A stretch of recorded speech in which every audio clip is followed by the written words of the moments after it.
Today on Scripps News Live, a monumental decision from the Supreme Court as it rules race cannot play a factor in college admissions. Canadian fire officials warning wildfire smoke is likely to plague the United States all summer long. They pulled us back to the gate and said, everybody off. No sleep. It's certainly been a test of patience. And one major airline calling for all hands on deck as it tries to tackle mass flight cancellations and delays. Plus, it was a pretty good night for this Yankees pitcher. In fact, you might say it was perfect. Inside the game that landed this Dominican Republic-born pitcher in the history books. Scripps News Live begins right now.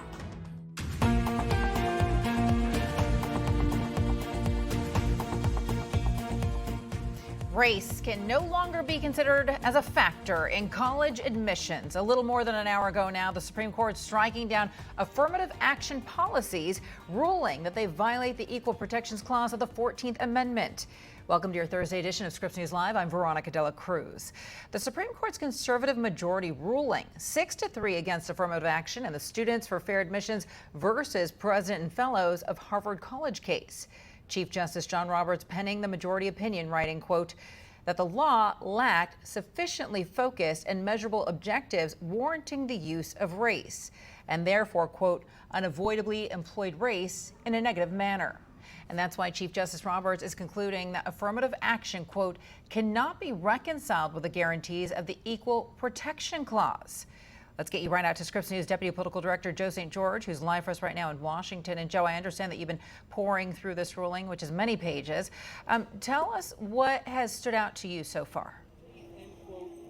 Well, for one, to take the 10,000-foot view, it's another day in June in which this Supreme Court, under Chief Justice John Roberts, isn't afraid to overturn decades of judicial precedent. Remember, this wasn't the first time that affirmative action has been challenged at the highest court in the land. Ever since academic institutions began implementing affirmative action in the late 1960s, lawsuits were challenged. But in the 70s is when the Supreme Court began saying, no, that question is fair. That question can be asked. Today, the Supreme Court effectively banned affirmative action from coast to coast. We do have another quote from the Chief Justice in his landmark opinion, writing, many universities have for too long wrongly concluded that the touchstone of an individual's identity is not challenges bested, skills built, or lessons learned, but the color of their skin. This nation's constitutional history does not tolerate that choice. There was a very intense dissent, though, from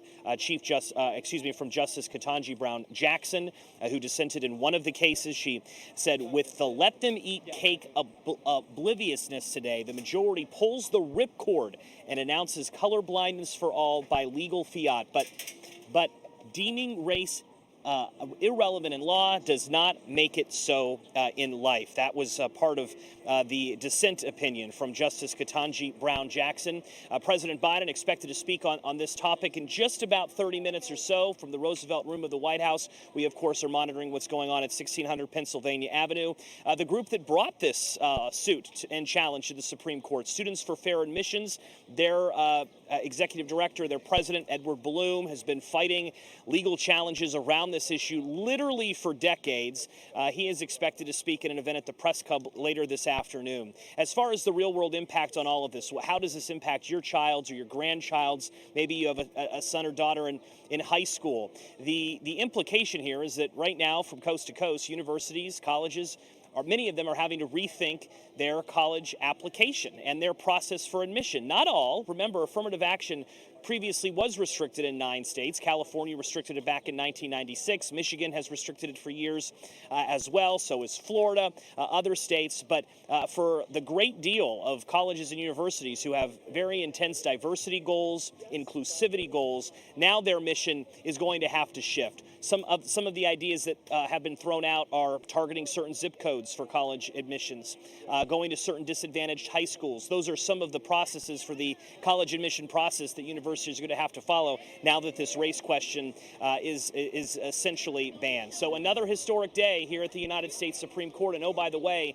it's going to be another historic day tomorrow. Justice is announcing that tomorrow will be the final day of the term, and that means we will get the student loan forgiveness decision tomorrow. Yeah, absolutely, Joe. And to your point, in terms of those dissents coming down, Justice Sonia Sotomayor saying that this ruling rolls back decades of precedent and momentous progress. And that reaction has been coming in swiftly from both sides, people who support it and those who are just not in favor of this decision. What else are you seeing out there right now? Well, it's important for us to realize that there was a lot of polling that's been done, a poll done by Pew Research in the last 6 months or so, in which 50% of Americans actually disapproved of asking the race question in the college admissions process. So there are people likely streaming along with us, watching along with us here on Scripps News, who are saying, you know what, I don't think that question should be asked. There are others, including former President Barack Obama, who has already out with a statement saying affirmative action, to paraphrase the former president, may not be perfect, but it has helped generations of Americans. And the best way to look at, okay, what happens next, the University of California wrote to the Supreme Court. They had to restrict affirmative action, as we said, back in 1996. They said in the years that followed that saw a decline in their student populations when it came to black students, and that they had to spend around $500 million thus far in different ways to achieve diversity and achieve inclusivity on campus. And they wrote in their brief that essentially those efforts have not really worked. So now the fallout begins. It is going to be a case that's certainly going to be talked about, not just in law schools for years to come, but certainly in college admissions offices around the country. I suspect there's a few emergency meetings happening right now about how the application process go from here. Yeah, you're right about that, Joe. And the one thing it does do is it rolls back decades now of legal precedent. So again, we're going to have to watch the implications of this one closely. Joe St. George reporting from Washington there.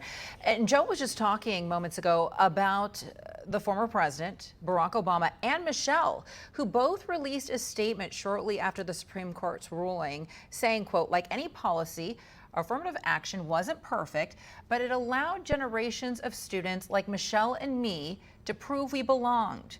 Now it's up to all of us to give young people the opportunities they deserve and help students everywhere benefit from new perspectives.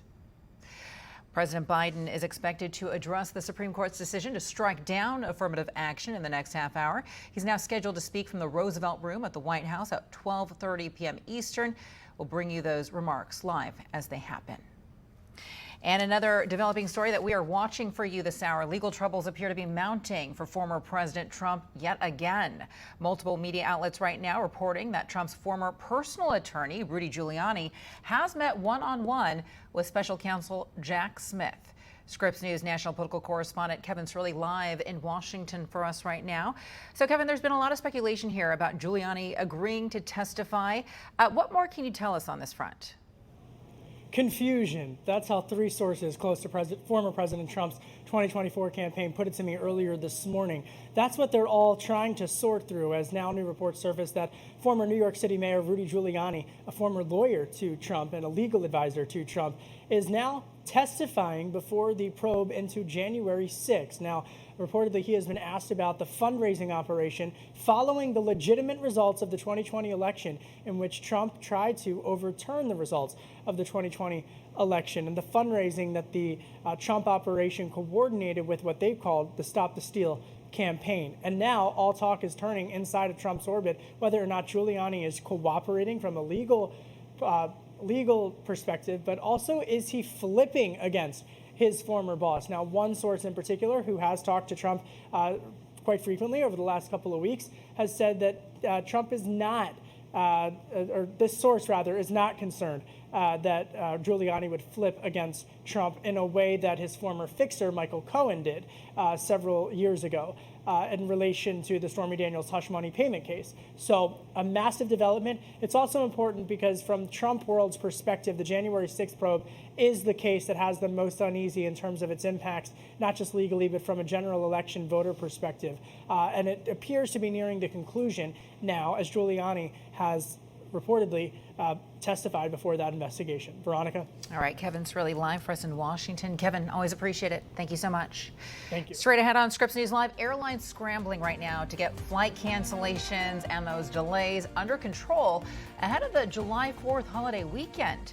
Also, a collision with a water truck sending an Amtrak train off the rails in California. Plus, officials in Canada right now warning that wildfire smoke will plague the United States all summer long. We'll have that for you when Scripps News Live comes back. I've been putting off getting life insurance, and I'm not getting any younger. Have you been thinking about getting a life insurance plan but just keep putting it off? Was that a yes? Then this message is for you. I'm David Denowitz, and I know the importance of life insurance. And that's why I'm here to tell you it's not too late to get the coverage you need. If you're between the ages of 45 and 85, you can get a policy with a benefit of up to $25,000 and rates available at $5 a week. The phone lines are now open. Just call 800-354-6059. And your acceptance is guaranteed. I have a pre-existing medical condition. Is my acceptance guaranteed? Yes. Can I get accepted without a medical exam? Yes. If you're between 45 and 85, you can't be turned down for this guaranteed acceptance life insurance regardless of your health. Plus, there's no medical exam and no health questions. And rates start at just $5 a week. Remember, if you're between 45 and 85, you can't be turned down regardless of your health.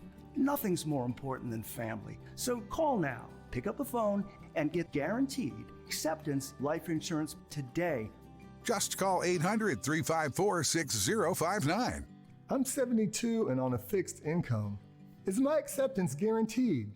Yes, your acceptance is guaranteed, and your rate can never go up for any reason. You can't be turned down regardless of your health. There's just one simple question. Are you between 45 and 85? If you answered yes, don't wait another minute. Call now. The call is absolutely free, and there is no obligation to enroll. Just call 800-354-6059. That's 800-354-6059. Do you spend hours maintaining your gutters? Save that time with LeafGuard's maintenance-free system. Call 1-833-2-GUTTERS. Mesh filters sit on top of your gutters, building up debris and eventually clogging. Then they need to be cleaned too. Honestly, your home should have been built with LeafGuard gutters. LeafGuard's wraparound hood deflects debris and keeps water away from your home. The one-piece seamless system is strong, 20% thicker than average, and built to last. Plus, LeafGuard is guaranteed to never clog for as long as you own your home.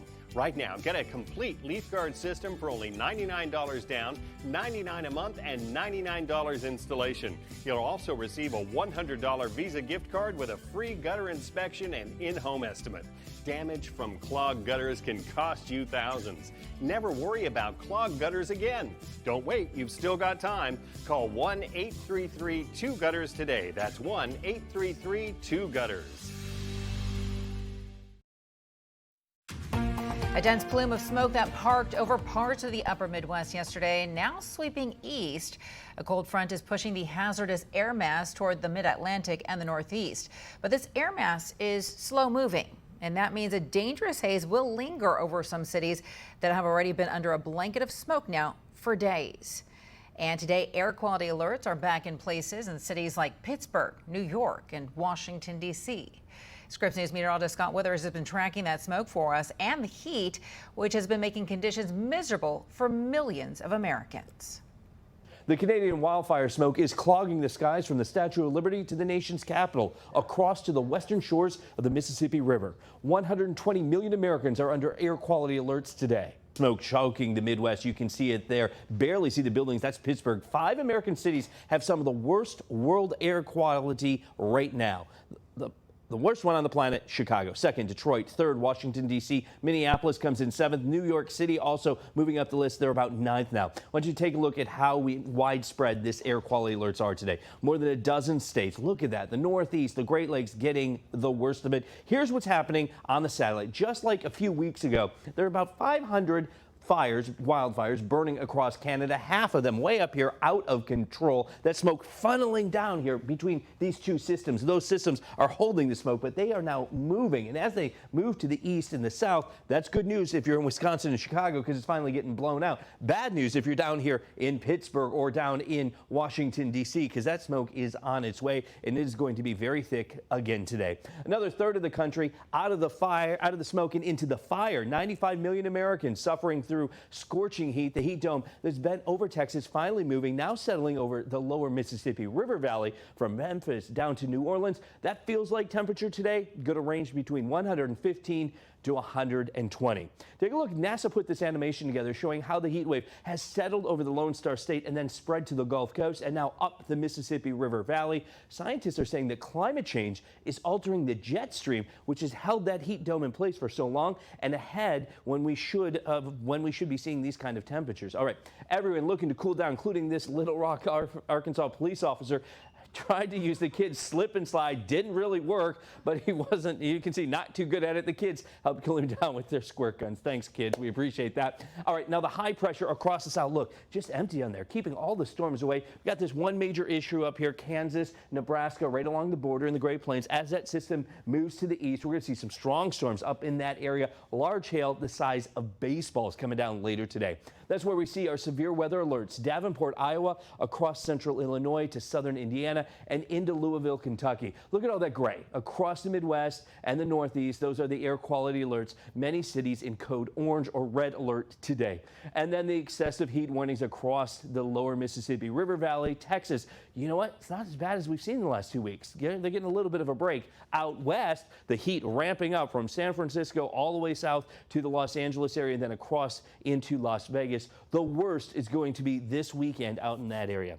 The smoke will start clearing out in the Midwestern cities later today and will let up in the East Coast later this week. But the heat, it's going to stretch through the 4th of July holiday. So stay inside in the air conditioning and drink lots of water.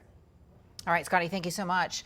The smoke could begin to clear in parts of Indiana, Illinois, and Minnesota by the end of the day, but officials are warning that wildfire smoke is going to be a problem all summer long, and that's because there are still close to 500 active wildfires burning across Canada right now.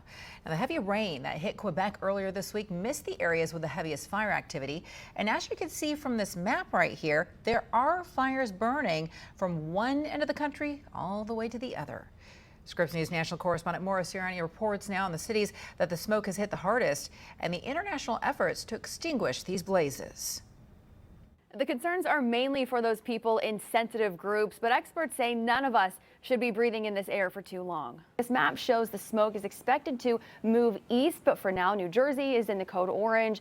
For air quality, that means at-risk groups like people with asthma will likely be feeling those effects, although the general public may not. Meantime, entire states, like you saw on that map, Delaware and Pennsylvania, are both under code red. These are images from Pittsburgh this morning. Residents in Philly, Baltimore, Cincinnati, you're likely waking up to a similar picture. Now, in this case, code red is due to high smoke particle concentration. Doctors say these particles are so small they can actually get into your bloodstream. Now in Chicago, the mayor's office there is asking those with chronic lung or heart conditions to stay inside, and we're mainly feeling the effects from the fires that are burning in Ontario and Quebec. The latest maps from Canada showing over 250 fires are still burning out of control. Canadian officials say the country is on track for its worst wildfire season in nearly 30 years, and the world is helping. Firefighters from the U.S., Australia, Portugal, France, and Spain are all working together to get these fires in Canada under control. Maura Sirianni, Scripps News. All right, Maura, thank you for that. Coming up next on Scripps News Live, some people's summer travel plans are taking a detour as we track those mass flight cancellations and delays and a norovirus outbreak that has already been sickening hundreds of cruise ship passengers. We're going to have the details on that as well. Scripps News Live is back after this. I was having problems with my legs and my feet. I suffered a lot of cramps, swelling. I would dread going up and down steps. Tingling in my legs due to circulation issues. The aches and pains have just continued to increase.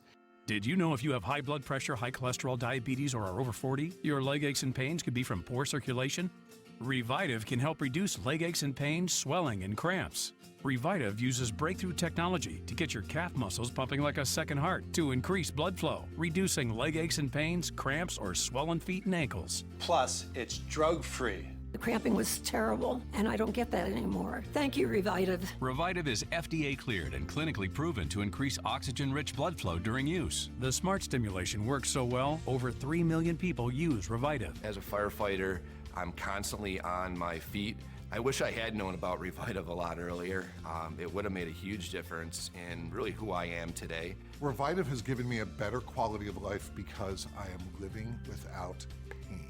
Revitive reduces leg pains 2 times more than exercise alone in just 6 weeks. We want to take walks. We want to do more social activities, just the typical things in life that I did not feel well enough before Revitive that I was able to do. Now, Revitive is regenerizing my legs and making me feel like, let's do more. Go to Revitive.com now to learn how Revitive can help reduce leg aches and pains, swelling, and cramps. The doctor said go for it, and I'm in the best shape in terms of my legs and my ankles and my feet than I've ever been. Try Revitive. You will see the difference. It works. It worked for me. Get the most out of life with Revitive. Visit Revitive.com. That's REVITIVE.com. Or call 1-800-317-6641. That's 1-800-317-6641 today. Or visit Revitive.com. Order now. I don't get paid until next week. I got you. I'm Dave, and I can spot you up to $500 of your future money instantly. Up to $500 instantly? What else is in my future? A new couch. Oli! Get up to $500 instantly with Dave. Sure, you should teach him to ride a bike. Then use Greenlight and teach him how to invest in bikes. Teach him to be smart about money, and he'll go far. Super far! Oh, hey, Mom! Navigate the world of money together. Invest in your best investment. Greenlight. There's a better way to begin your mornings. Good morning, everybody. Welcome to Morning Rush. Thanks so much for being with us. Context and conversation. There's a new study that might make you feel a little bit better, okay? So listen to this. On the stories that will shape each day. Here with us now is meteorologist Scott Withers. You got just wave after wave after wave. So you can get on with yours. Make sure you stay with us as we monitor this developing story. Morning Rush, weekday mornings starting at 7, 6 Central, only on Scripps News.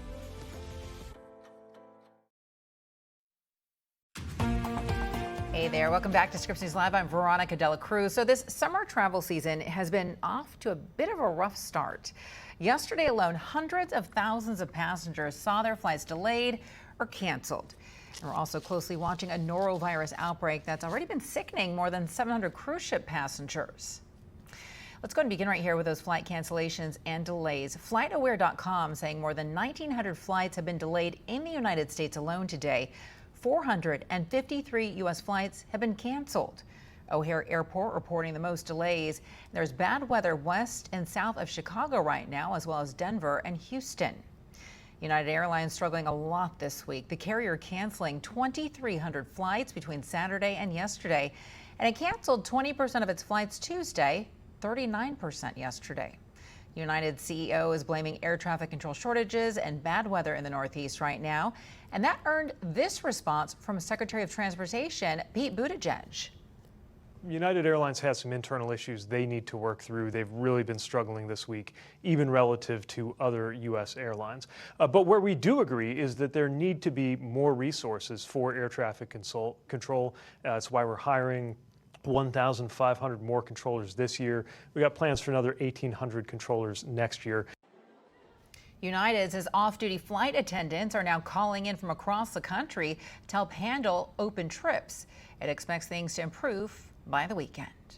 So travelers wonder whether the delays and cancellations are a precursor of what the rest of the summer is going to be like. National correspondent James Packard looks into what you can expect. Another day of travel chaos as the July 4th holiday barrels closer. No sleep. It's certainly been a test of patience. Tens of thousands of delays since the weekend. More than 6,700 cancellations as of Wednesday afternoon. At Newark Liberty Airport around 2 a.m. Wednesday, an endless line for customer service and stranded passengers on cots. The same in Denver. The problems worsened Tuesday night when severe storms put a halt on all planes taking off or landing at all 3 major New York area airports. So I'm traveling to Maine for a work trip, and unfortunately every flight just there has been delayed. I don't even have my luggage. It's been over 2 days and I still haven't even seen Maine. At the FAA's command center outside Washington, D.C., Chris Citrola is part of the FAA's team trying to manage the mess. And what happens is a domino effect of issues. We have crews that can't get to where they need to go to. We can't get crews out of where they need to go to. And that starts turning into a lot of issues at the airport itself. When thunderstorms stack too many planes in one place, controllers are forced to pump the brakes on scheduled flights. And what that'll help out do is slow or stop the traffic going into those airports to allow that congestion and allow those crews to get out of those airports, and then to provide spots for us to get new aircraft into those airports. And inside airline network control centers, certain mayhem as they try to coordinate the complicated dance of planes and crews across the country. United Airlines pulled back the curtain for us at their Chicago operation in early 2020. Craig owns everything Airbus 319, and his job is to fix all the problems. This plane in Newark, for example, that's out of service today, it's got a line of flights on it when it goes out of service. Now you've got to take those flights and put them on some other airplane. And actually, that's what the router's going to do. So I will, we'll suggest swaps. The router sort of manages those into the future, and then he has to coordinate with maintenance planners and other people. A lot of times it seems like you're out there by yourself on the tarmac with a delay, but we've got a whole team in the background trying to fix it. But that problem solving is messy and infuriating inside those airports. Yeah, 5 hours on the plane took us off. Pilots timed out. 2 more crew members timed out. Started pushing back each flight 45 minutes, 45 minutes, 45 minutes. Lost another pilot to timeout. Finally canceled the flight around 7:30. James Packard, Scripps News, Los Angeles. All right, so that is the situation there in the air. And if you're not taking a break this summer by plane, then maybe you are hitting the open sea instead. But a heads up right here, as norovirus outbreaks have been hitting the cruise ship industry hard, with nearly 700 reported cases in 13 outbreaks, which is the highest number of a single year in a decade. Many ships are packed with passengers eager to take to the seas after being homebound during the coronavirus pandemic. And the Centers for Disease Control is reporting that the majority of cases were on Royal Caribbean ships. Experts say norovirus spreads more quickly on ships where people congregate for longer periods of time. Doctors are saying even a small amount of exposure to the virus can cause norovirus to spread. I'm Veronica De La Cruz. For the audience leaving us right now, your local programming is up next. And don't forget, you can always check us out on scripsnews.com, and you can learn where to watch at scripsnews.com/TV. Now, if you're staying with us, there is much more news headed your way on Scripps News Live.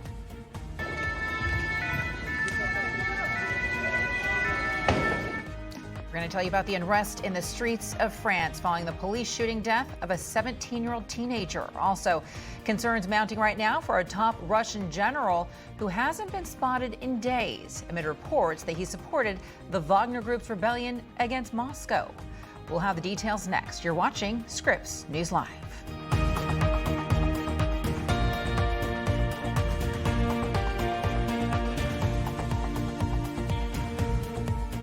If you, like many people, are covered by both Medicare and your state's Medicaid, here's something important to know. Now you could get even more health benefits than you already have. It's the United Healthcare Dual Complete Plan. To find out if you or someone you care about is eligible, it's easy. Call now to talk with us. We can explain it all and answer your questions. Medicaid gives you benefits, and Medicare gives you some too. But a dual complete plan can add even more benefits and features compared to original Medicare. You'll have lots of doctors and hospitals to choose from. $0 copays on all covered prescriptions, including brand names. And depending on where you live, you could enjoy other benefits too, like more dental care and rides to and from your doctor or pharmacy.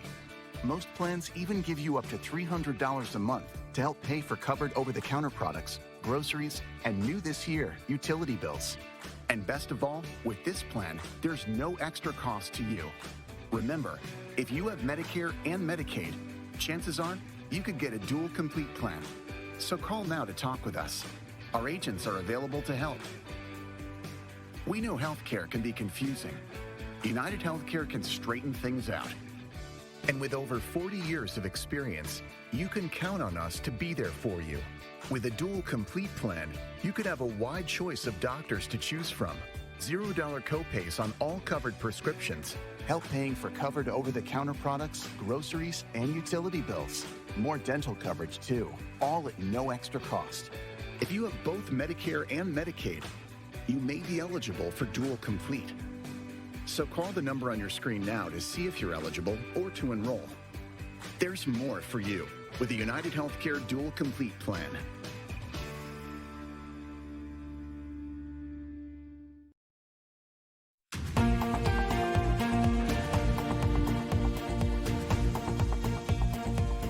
Hey there. Welcome to Scripps News Live. I'm Veronica De La Cruz. Thank you so much for joining us on this Thursday. Always good to see you. Let's get you up to speed right now on the biggest stories that we're tracking for you. At any moment from now, President Biden will deliver remarks from the White House on the Supreme Court's decision to strike down affirmative action policies. The High Court ruling 6-3 that using race as a factor in college admissions violates the Equal Protection Clause of the 14th Amendment. The decision was a response to cases against Harvard and the University of North Carolina. A number of universities maintain race-insured more diverse student bodies. Opponents have argued that using race as a requirement discriminated against qualified students. And smoke from Canadian wildfires spreading to the mid-Atlantic and Northeast while it continues to linger over the Midwest. Pennsylvania and Delaware among states that have issued code red warnings, meaning that the air is unhealthy for everyone. In Chicago right now, the mayor is asking people with chronic lung and heart conditions to stay indoors. Now to California, where a Ventura County water truck driver suffered a head injury when an Amtrak train hit his truck while on the tracks. 16 people on the train went to the hospital with minor injuries. Most of those passengers walked off the train, though, with their luggage. 3 of the train's 7 cars derailed 50 miles northwest of downtown LA. All remained upright. The train was on its way to Seattle.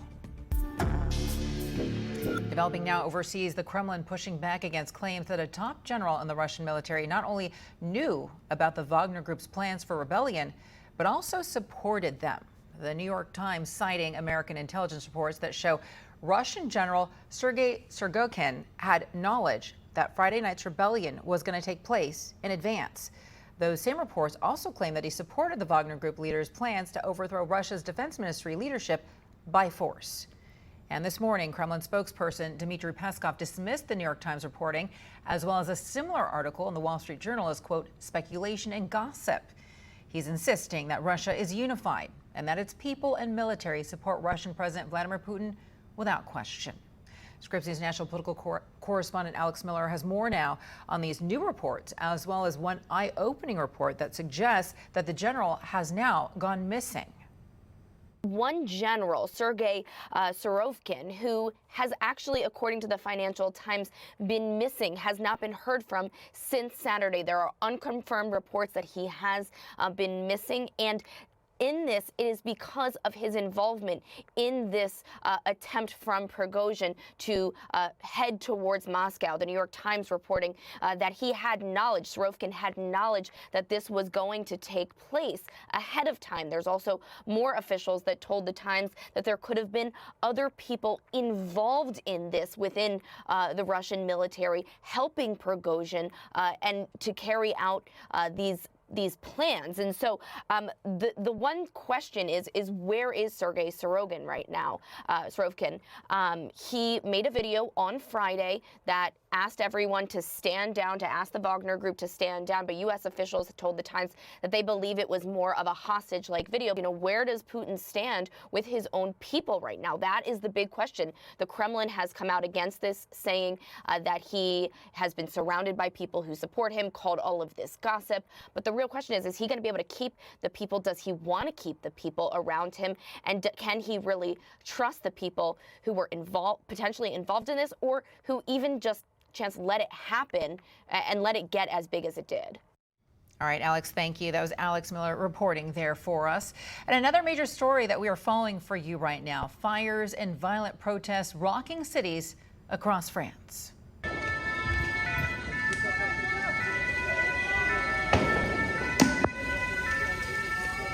protest started after police fatally shot a 17-year-old during a traffic stop on Tuesday. Authorities are investigating the officer who pulled the trigger for voluntary homicide.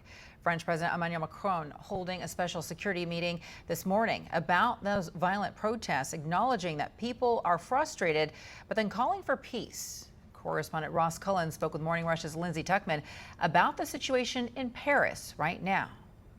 Ross, there are reports of arrests and some injuries. What do we know now?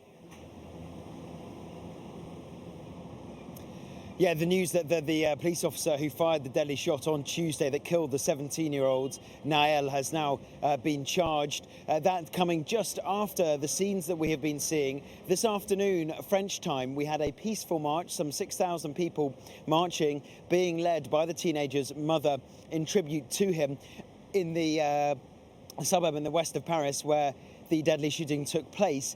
In the last hour or so, as you mentioned, that's deteriorated. The security situation there has got worse. We have seen the police responding, firing tear gas. The protesters have been throwing projectiles at law enforcement, setting fire to trash cans, and there has been a general deterioration of that scene after the end of the peaceful march led by the victim's mother. Most people wearing white or light-coloured clothing for that walk in memory of Nael. We do expect that there could be more violence this evening. The Interior Ministry here in France has put 40,000 extra police officers on standby across the country, 5,000 in this city, in Paris alone, to try to control crowds if there is going to be a third consecutive night of violence. We did see last night trams, buses, cars set alight. The City Hall in different places was torched. Schools were burned. Other buildings were burned as anger continues over this fatal shooting of a 17-year-old boy, which happened on Tuesday during a traffic stop. Yeah, and Ross, can you just tell us a little bit more about what officials are doing regarding the actual case itself? Well, the case itself, they are looking at all the different angles for this. The key point, which has also sparked a lot of public anger, was the fact that there was this police version of accounts, that the car was being driven towards them and they fired in self-defense. But that was contradicted by the video, which has been verified by French media circulating on social media, which showed a stationary car, police officers standing next to that stationary car, the car driver's window open and a weapon being pointed inside before that weapon was fired, and the 17-year-old driver died of bullet wounds to the chest. There was also a wounded witness in the car. They were speaking to her, another person in the car who fled. They were trying to speak to that person, and of course now this officer who's been charged with voluntary homicide. All right, Ross Cullen reporting from Paris. Thank you for the update. The Wall Street Journal is reporting the Chinese spy balloon that floated across the U.S. in February used American technology to collect data. The Journal is saying U.S. defense and intelligence investigators found U.S. products were used with Chinese gear to record photos, video, and other information. And it took 8 days for the balloon to travel from Alaska to when it was shot down off the coast of South Carolina.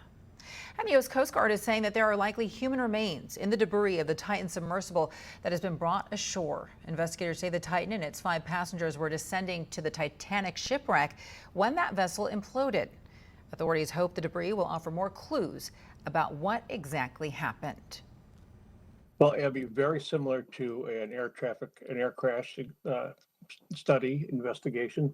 And one way we like to think about it is to treat it as a crime scene. So with robots, cameras, lasers, LiDAR, make a complete map of that site on the bottom of the ocean, because it's not very easily accessible. So you want to be able to take that back to the laboratory, to the forensic experts. The submersible lost contact with its mothership an hour and 45 minutes into that dive. Want to get you to some breaking news coming from the Supreme Court right now, which our Deputy Political Director Joe St. George says has just been evacuated. He's joining us now live. All right, Joe, give us the lay of the land, because I understand that it's not just the Supreme Court that's been evacuated, but also one House building. What more can you tell us? Yeah, and you're seeing right behind me, you can see the Capitol Police officers, the Supreme Court officials, basically moving crowds away from the Supreme Court complex. You can see the directions are continuing to be given. Hey, Sam, that's my backpack there. I don't want to shut down the Capitol over my black backpack. Could you go grab that? Thank you. That's Sam's our producer. But first off, it's important context for people to know at home that there are closures in Washington frequently. There are security issues sometimes frequently in Washington. We don't know specifically what exactly is going on, but obviously very unusual, even after a controversial, even after a high stakes day at the Supreme Court like this, for me to be pushed very now far away, probably about 100 yards or so from the steps of the United States Supreme Court. Obviously people standing around here, a lot of tourists standing around here, people who came out here as journalists, producers, photographers, trying to figure out what's going on. It's important for us to keep this, in perspective here. We haven't been told anything specifically about any threat, but obviously this is a day in which the landmark affirmative action opinion just came down. That came down just after 10 a.m. Eastern time this morning, and now there's a bit of a security issue in front of the steps of the Supreme Court. The street closed off. For perspective, Veronica, I've been here on the Supreme Court for a lot of historic days, the historic abortion decision, for instance. They did not do this on the day that the historic Roe v. Wade, reversing Roe v. Wade decision came down. So this is a bit unusual, I will say this, although it's not unusual for necessarily a security issue to arise in our nation's capital. But obviously, on a day in which a lot of people were already on edge following this affirmative action decision and another landmark ruling from the Supreme Court, this making the mood a bit more tense on this Thursday afternoon in Washington, Veronica. Yeah, you're right about that, Joe. And as I look at all the people that are kind of milling about outside of that building, I have to ask you, has the Supreme Court been open to the public? Yeah, so you're absolutely right about that in the sense of what has been the protocol post-pandemic. So during the course of the pandemic, the court very much shut down.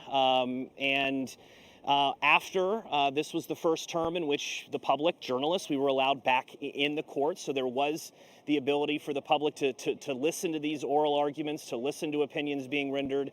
But situations like this always prompt a debate about security at the Supreme Court. If you recall, following the January 6th insurrection, even during the discussion of the Dobbs decision from last year, the Supreme Court put up a large wall, stronger barricades. Certainly not the case here today. But again, I think it's always important to keep all of this in perspective. Here in Washington, we get moved, journalists get moved from time to time. Obviously, police, the Supreme Court, the Capitol Police, their job is to protect these institutions and in many cases keep us safe. So we're certainly grateful for them for telling us to leave our live shot location with all our lights and our microphones to get here and report the news a bit further away from the Supreme Court on this historic day. All right, Joe, well, you stay safe. And of course, we're going to be circling back with you again. Joe St. George there reporting that the Supreme Court has been evacuated right after they issued that ruling on affirmative action. We're going to stay on top of this breaking news for you and bring you the details as we get them. Straight ahead on Scripps News Live, newly released body camera video showing a brave police officer putting an end to a terrifying attack at a Texas mall. What you got? Are we on mass shooter? We'll have new information for you next. You're watching Scripps News Live. This year, Americans will spend $41 billion on auto repairs. That's right, billions with a B. Why is that number so high? Because cars break down. Your vehicle is going to end up in a shop like this too, and if it's no longer under warranty, you're the one who has to pay the bill, and it could cost you thousands of dollars. That is, unless you call CarShield. With a plan through CarShield, administrators will pay for those costly repairs directly to the mechanic of your choice, including dealerships. That means you get protection on major parts and systems like the engine, transmission, electrical systems, and more. Plus, 24/7 emergency services for flat or damaged tires, lockouts, dead batteries, and towing at no additional cost. And there are even rental car options to keep you on the road. I've been a mechanic for 35 plus years now. I've seen thousands of repairs over the years. My happiest customers are the ones that come in do have some kind of auto protection policy that's going to cover the repair that they wasn't expecting anyway.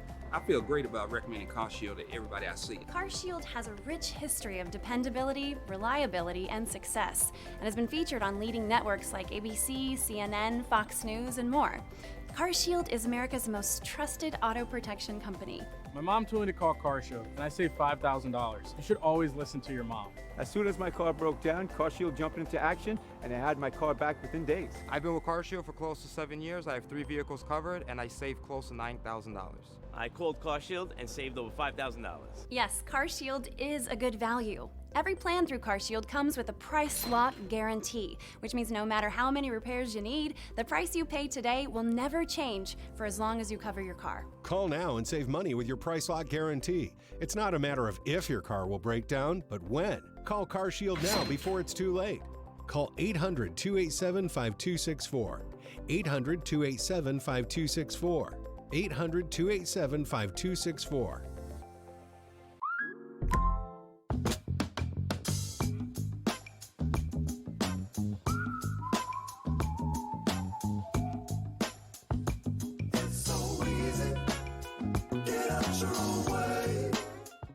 Sure, you'll teach her how to drive a car.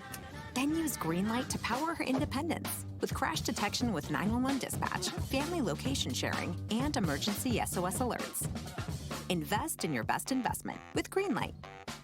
This is a paid advertisement for legal services. If you've been diagnosed with mesothelioma, call now. Billions have been set aside for victims. You may be entitled to compensation. Call now, 1-800-712-3700. That's 1-800-712-3700.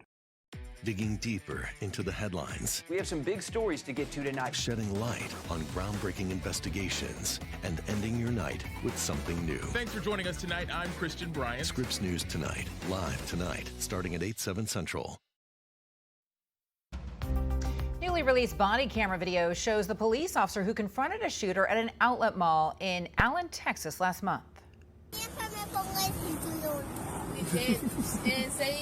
Always the seatbelt.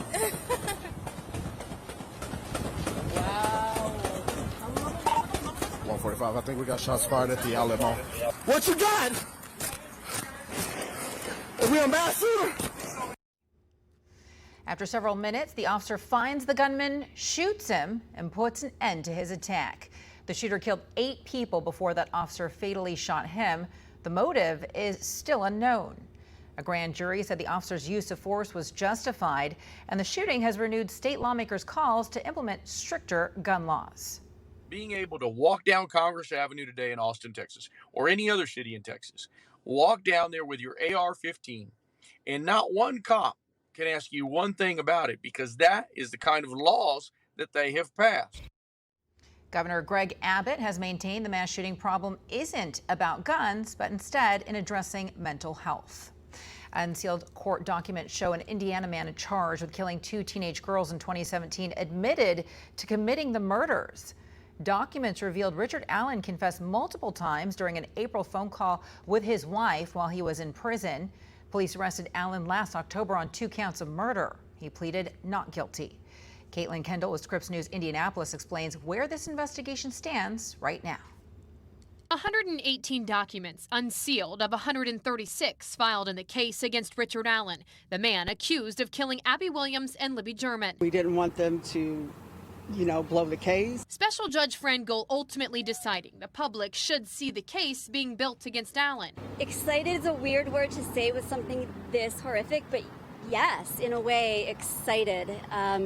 I guess is the word, and hopeful. Excitement for the first time seeing what the state is using in the case against Allen. Whatever they were keeping, we were hoping it was good, enough to get a conviction. The documents reveal the following. Richard Allen admitted several times to his wife in a jailhouse phone call back in April to killing Abby and Libby. His wife hung up the phone. The whole thing has felt eerie to us. Allen's defense team has been adamant that the admissions of guilt hold no substance, citing Allen's mental state. After that phone call, authorities reported Allen started acting strange, including a time he tried to eat a document his attorneys gave him and refusing to sleep. Everybody's just been taken aback by it. The documents also reveal for the first time how the girls died, saying an autopsy revealed their wounds were caused by a sharp object. Documents go on to say that the girls' clothes were found down the creek, but a pair of underwear and a sock was missing from the crime scene. We'll probably never really know what happened that day. We might hear it in court. speculated. There is also a letter written by a fellow inmate saying the guards were calling Alan a kid killer and making fun of his wife. That's all we want. Yep, for the right person to pay for it. People in Delphi Wednesday say it's a lot of information to digest, adding they're hopeful for trial. I'll believe it when it holds up in court. Now, all of these documents will be used in court. Richard Allen's trial is set for January of next year. We'll, of course, be there and bring you the very latest. In Delphi, I'm Caitlin Kendall. Now, the leading suspect in a cold case murder who eluded capture for nearly 40 years is now behind bars in Florida. Donald Santini's time on the run ended earlier this month with his capture in California. Yesterday, he was extradited to the Tampa area to be tried in the 1984 killing of Cynthia Wood. Santini was the last person to be seen with her before she was strangled. His fingerprints were found on her body. Investigators say his arrest finally gives her family a shot at closure. Happening right now at the White House, President Biden delivering remarks on the Supreme Court's decision to strike down affirmative action. Let's take you inside the Roosevelt Room right now. 45 years, the United States Supreme Court has recognized the college's freedom to decide how to build diverse student bodies and to meet their responsibility of opening doors of opportunity for every single American. In case after case, including recently, just as a few years ago in 2016, the court has affirmed and reaffirmed this view that colleges could use race not as a determinative factor for admission, but as one of the factors among many in deciding who to admit from a already qualified pool of applicants. Today, the court once again walked away from decades of precedent and as the dissent has made clear. The dissent states in today's decision, quote, rolls back decades of precedent and momentous progress, end of quote. I agree with that statement from the dissent. The court has effectively ended affirmative action in college admissions, and I strongly disagree with the court's decision. Because affirmative action is so misunderstood, I want to be clear, make sure everybody's clear about what the law has been and what it has not been until today. Many people wrongly believe that affirmative action allows unqualified students to be admitted ahead of qualified students. This is not how college admissions work. Rather, colleges set out standards for admission, and every student has to meet those standards. Then and only then, after first meeting the qualifications required by the school, do colleges look at other factors in addition to their grades, such as race. The way it works in practice is this. Colleges first establish a qualified pool of candidates based on meeting certain grade, test scores, and other criteria. Then and only then, it is from this pool of applicants, all of whom have already met the school standards, that the class is chosen after weighing a wide range of factors, among them being race. You know, I've always believed that one of the greatest strengths of America, you're tired of hearing me say it, is our diversity. But I believe that. If you have any doubt about this, just look at the United States military. The finest fighting force in the history of the world. It's been a model of diversity. And has not only made our nation better, stronger, but safer. I believe the same is true for our schools. I've always believed that the promise of America is big enough for everyone to succeed, and that every generation of Americans, we have benefited by opening the doors of opportunity just a little bit wider to include those who've been left behind. I believe our colleges are stronger when they are racially diverse. Our nation is stronger because we are tapping into the full range of talent in this nation. I also believe that while talent, creativity, and hard work are everywhere across this country, not equal opportunity. It is not everywhere across this country. We cannot let this decision be the last word. I want to emphasize, we cannot let this decision be the last word. While the court can render a decision, it cannot change what America stands for. America is an idea unique in the world, an idea of hope and opportunity, of possibilities, of giving everyone a fair shot, of leaving no one behind. We've never fully lived up to it, but we've never walked away from it either. We will not walk away from it now. We should never allow the country to walk away from the dream upon which it was founded. That opportunity is for everyone, not just a few. We need a new path forward, a path consistent with the law that protects diversity and expands opportunity. So today I want to offer some guidance to our nation's colleges as they review their admission systems after today's decision. Guidance that is consistent with today's decision. They should not abandon, let me say this again, they should not abandon their commitment to ensure student bodies of diverse backgrounds and experience that reflect all of America. What I propose for consideration is a new standard, where colleges take into account the adversity a student has overcome when selecting among qualified applicants. Let's be clear, under this new standard, just as was true under the earlier standard, students first have to be qualified applicants. They need the GPA and test scores to meet the school's standards. Once that test is met, then adversity should be considered, including students' lack of financial means, because we know too few students of low-income families, whether in big cities or rural communities, are getting an opportunity to go to college. When a poor kid, maybe the first in their family to go to college, gets the same grades and test scores as a wealthy kid, whose whole family's gone to the most elite colleges in the country and whose path has been a lot easier. Well, the kid who faced tougher challenges has demonstrated more grit, more determination, and that should be a factor that colleges should take into account in admissions, and many still do. It also means examining where the student grew up and went to high school. It means understanding the particular hardships that each individual student has faced in life, including racial discrimination that individuals have faced in their own lives.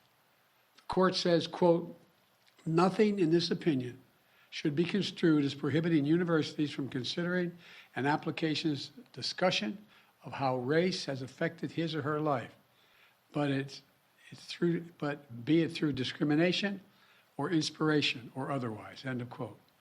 Because the truth is, we all know it, discrimination still exists in America. Discrimination still exists in America. Discrimination still exists in America.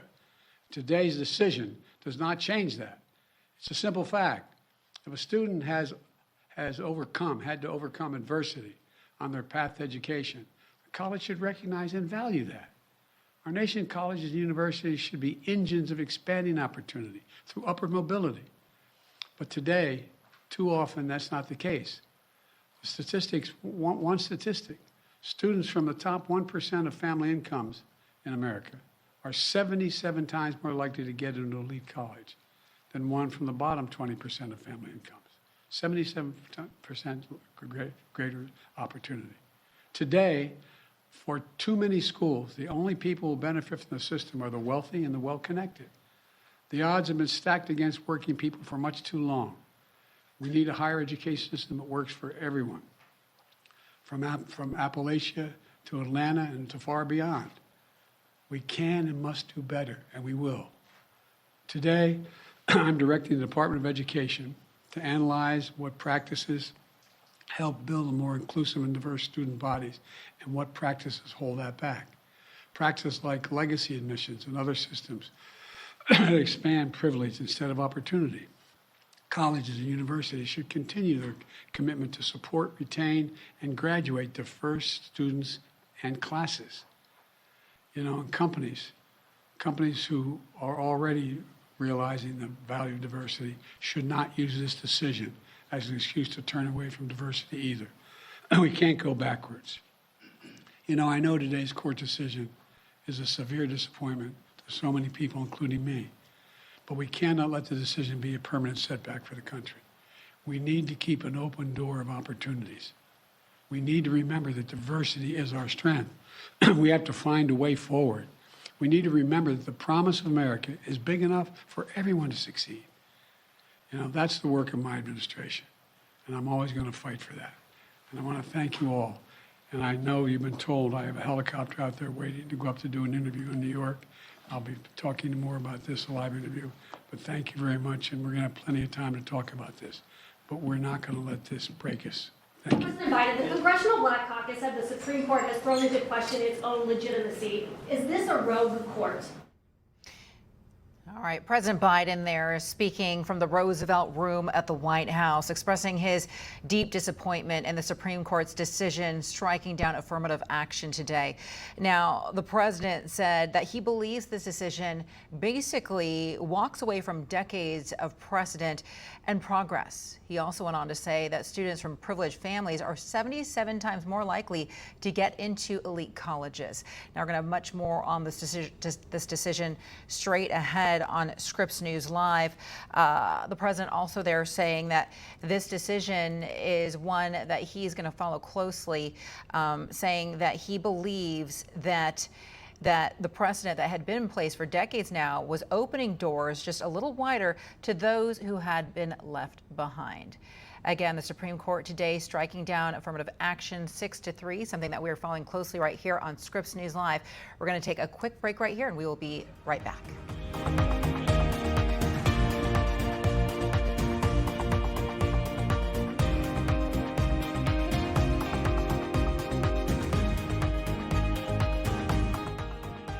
I begin this hour with some breaking news right here. Less than 30 minutes ago now, the Supreme Court evacuated following the court's major decision striking down affirmative action in college admissions, ending a decades-long practice. Thank you so much for being with us on this Thursday afternoon. It's now 1 p.m. in the East, 10 a.m. out West, and I'm Veronica De La Cruz. Welcome to Scripps News Live. So we have live coverage for you right now on this ruling. White House correspondent Haley Bull will join us to break down President Biden's reaction to the court's decision. We just heard him speaking. Also, our Deputy Political Director, Joe St. George, has been following the details on the evacuation at the Supreme Court right now. But we begin right here with Scripps News Deputy Political Director Joe St. George, who has been there on the ground. So, Joe, we do know that the court has been evacuated. The last time we spoke, you were telling us about a potential security threat in the area. What more do you know right now? Yeah, it's a suspicious package, which, to be quite honest with our viewers, happens from time to time in our nation's capital, whether it's the Capitol complex or near the White House, or in this case, near the Supreme Court. My photojournalist, Jay Cannon, will give you a perspective of how much we've been evacuated from the Supreme Court. Traditionally, on big rulings days, hundreds of journalists, photographers, producers line up on the steps of the Supreme Court, and you can see that we're, about 200 or so, maybe 150 yards away from the Supreme Court at this point in time. Capitol Police blasting out an alert message to reporters, to the public, saying that they are investigating a suspicious package, which is why we have been moved. They would do this on any day that a suspicious package would appear in front of the Supreme Court, but it's especially adds to the tensions here on a day in which landmark rulings came down involving affirmative action. The Supreme Court, just after 10 a.m. Eastern time, effectively striking down affirmative actions in colleges and institutions from coast to coast, private, public, universities now scrambling to figure out what their admissions process looks like going forward, not being able to ask, what race are you specifically? We should be clear, though, 9 states previously banned affirmative action prior to today's ruling. This applies now coast to coast, all states. We did get word from the Supreme Court late today that tomorrow will be the final day of their term, which means that we will get the remaining opinions, which includes student loan forgiveness. And I bring that up because right now, whether it was President Biden's remarks that we just heard from at the White House or other comments posted online, for the moment, affirmative action is in the news. But I think it's worth noting that come tomorrow at this time, the country will likely be debating the future of student loan forgiveness and whether or not millions of Americans will have a smaller balance on their federal student loan debt. Remember, federal student loan payments set to resume in later this year, September 1st, for many Americans. So obviously a dramatic day inside the court from a legal side of things, with the court ruling against affirmative action. Also now a dramatic day outside the court as we have a evacuation, at least for the moment, on the steps of the Supreme Court. Journalists, everyone moved back, streets closed. This obviously impacting rally plans. We were just told by some organizers that they were planning on rallying, protesting in front of the court around 1 p.m. Obviously, that has delayed those efforts as the police do their job, and we're certainly grateful for it as they keep the justices safe, keep the law clerks safe, and keep the public safe, and that includes concludes us here at Scripps News. Yeah, Joe, at this point, we don't know for sure that the two are connected, that the security threat goes hand in hand with this decision that has just come down. But I wanted to talk more about the decision itself, because I know that you've been pouring through the opinion. It's multiple pages. Tell us more about what stands out to you in this decision and more about the reaction that's been coming out so far. Yeah, I think one of the most significant impacts of this decision, at least the 10,000-foot view, is this is a court that under Chief Justice John Roberts is not afraid to really throw out the playbook when it comes to judicial precedent in our country. For decades, this is not the first time that this question was challenged in front of the court. Academic institutions began using affirmative action or a form of it in the late 1960s. There were legal challenges in front of the high court in the 1970s. But in the 70s, justices said that question can be asked. It's valid. We are in a place in our country in which that question needs to be asked to encourage diversity. And really, that's been the law of the land since that point in time. But just like this Supreme Court rolled back decades of precedent with reproductive rights last year and the controversial Dobbs decision, on this day, the Supreme Court rolling back decades of judicial precedent when it comes to affirmative action. One interesting point to note is that just a few weeks ago, the Supreme Court ruled that race still plays a role in democracy. They ruled in favor of progressives and liberals in Alabama who desperately believed that race should be more accounted into how that state drew its maps, redistricted itself and its congressional districts. In Alabama, 27% of the electorate is black, but only one of the 7 congressional districts was majority black. The Supreme Court told Alabama to redraw their maps. That's now playing out across the South. So on that issue, the Supreme Court said race still matters. But today, Veronica, on this issue of college admissions, the Supreme Court taking race out of the equation a bit today. We'll be reacting to this all day long, obviously. We just heard from the president. I know my colleague Haley Bowl is standing by at 1600 Penn for that side of this. Yeah, that's right. We're going to be checking in with Haley shortly. Joe St. George, in the meantime, reporting from just outside of the Supreme Court, which has been evacuated because of a potential security threat. Joe, we're going to go ahead and check back in with you. Haley, in the meantime, let's go ahead and bring you into the conversation. What are they saying right now at the White House? We know that President Biden just wrapped up his remarks. What did he have to say exactly? Well, Veronica, the president made clear that he strongly disagrees with this decision, calling it a, quote, severe disappointment.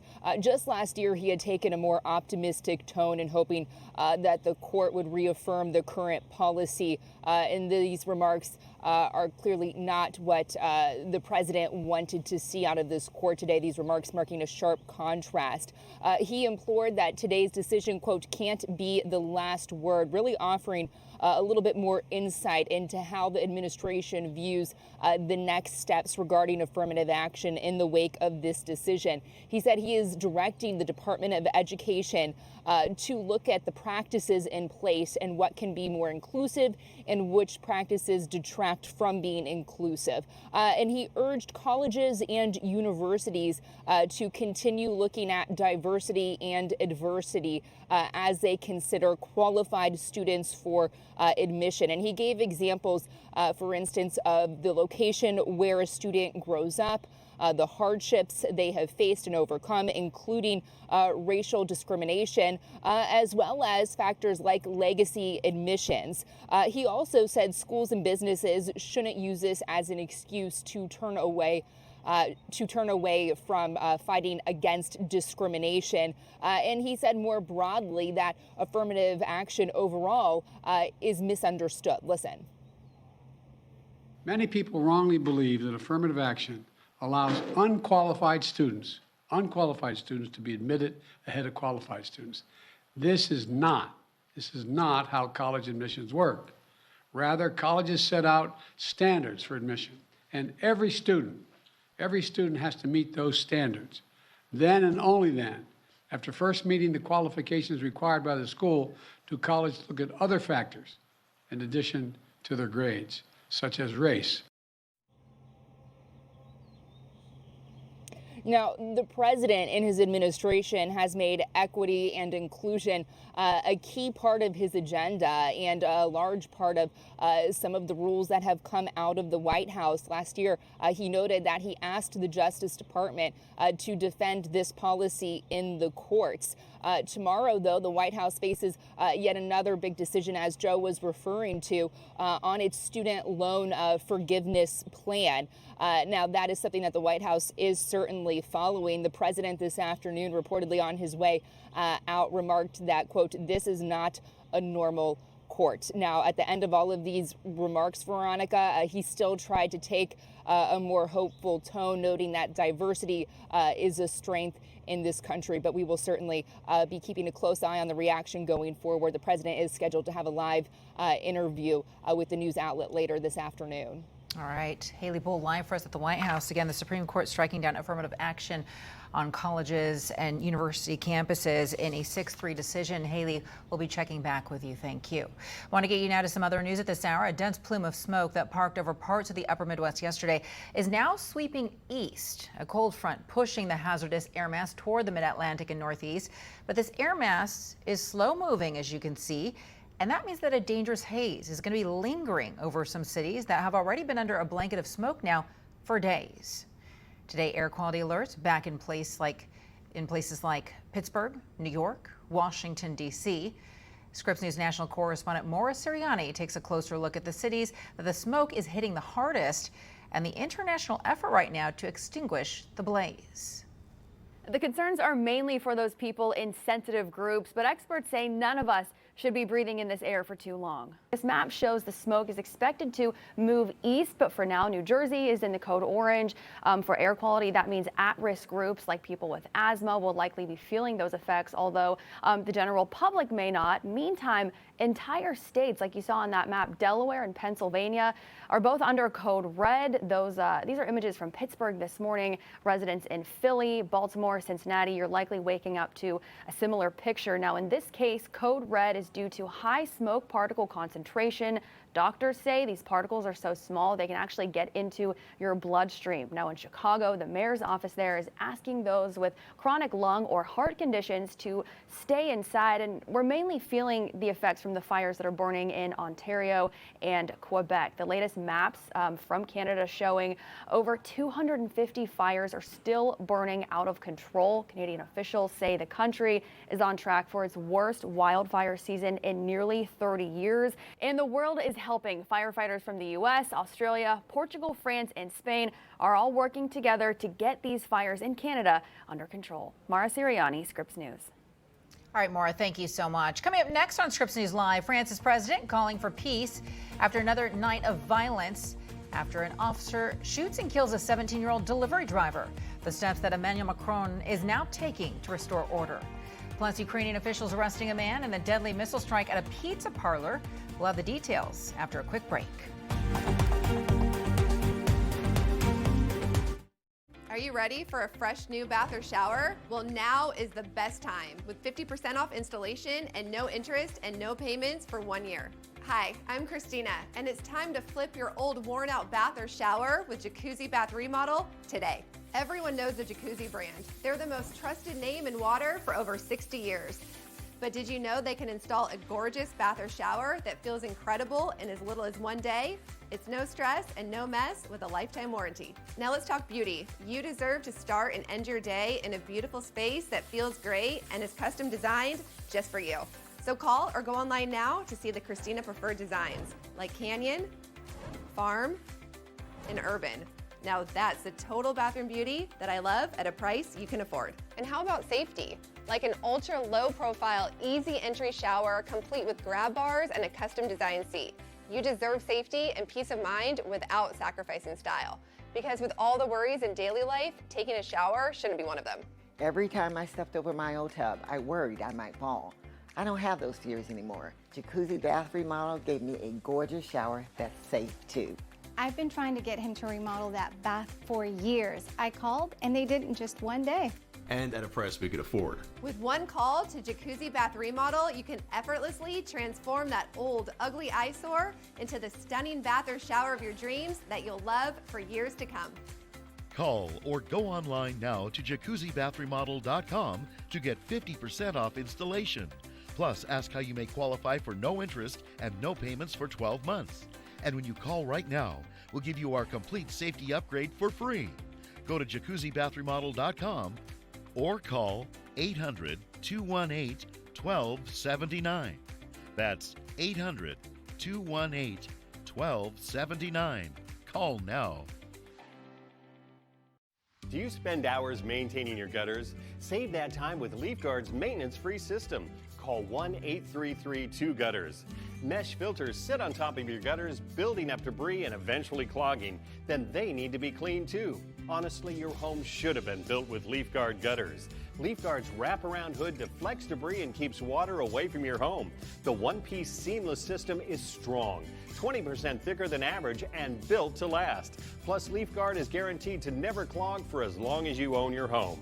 Right now, get a complete LeafGuard system for only $99 down, $99 a month, and $99 installation. You'll also receive a $100 Visa gift card with a free gutter inspection and in-home estimate. Damage from clogged gutters can cost you thousands. Never worry about clogged gutters again. Don't wait, you've still got time. Call 1-833-2-GUTTERS today. That's 1-833-2-GUTTERS. Minutes after the hour now, developing in France, a police officer facing a voluntary homicide charge. It all comes after 2 nights of fires and violent protests across the country.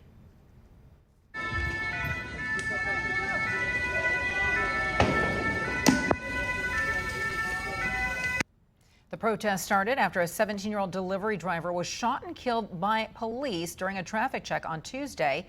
Authorities have now been investigating that officer who pulled the trigger for voluntary homicide.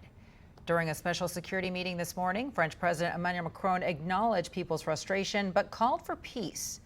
Police forces have now been quadrupled. Now to Russia, where there are unconfirmed reports right now that the second in command of the Russian invasion of Ukraine has been removed from his post. It's reportedly for his role in the Wagner Group's short-lived military uprising. Our international correspondent John Beaver reports. It was widely predicted that Vladimir Putin would take swift measures to try and re-establish total control after the aborted rebellion last weekend. If unconfirmed reports are to be believed, that appears to be happening. It's rumoured that Sergei Surovikin, the deputy commander of Russia's military operation in Ukraine, has been relieved of duty. There's even some speculation on the Telegram messaging service that's widely used across Russia. He could be in a Moscow prison that was used during Stalin's Great Purge in the 1930s. It's also where Wall Street Journal reporter Evan Gershkovich is being held on espionage charges. Highly decorated by the Kremlin, Surovikin is nicknamed General Armageddon by some in the Russian media because of previous ruthless tactics used in Syria. Attributing the information to US officials, the New York Times has reported that he had advanced knowledge of the rebellion and investigations were ongoing about whether he'd helped plan it. General Surovikin was last seen 5 days ago, urging the Wagner rebels to turn back to their bases whilst they were on their march toward Moscow. The awkward pre-recorded message has been described by some as looking like a hostage video. The Kremlin has declined to answer any questions about the general or his whereabouts, simply saying that the army and the people of Russia all stood by President Putin during the uprising. Last night, the Russian president made an extremely rare public meet and greet appearance, not seen since before the pandemic, where he met seemingly adoring members of the public.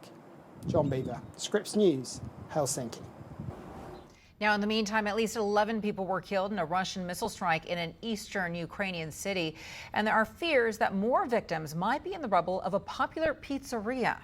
Scripps News international correspondent Jason Bellini spoke with someone inside that building. He has this report.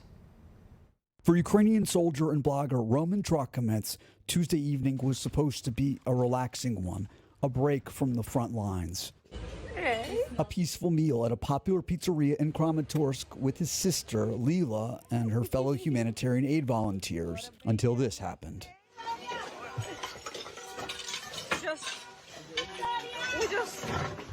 We got shot. A Russian missile strike on the very restaurant where they sat. Footage from that day shows Roman, Leela, and others springing into action, Just being hit. racing to save anyone they could. As the dust from the explosion cleared, the horrific damage revealed itself. Blood-stained booths, overturned tables, mangled decor, and the most gut-wrenching sight of all, the bodies.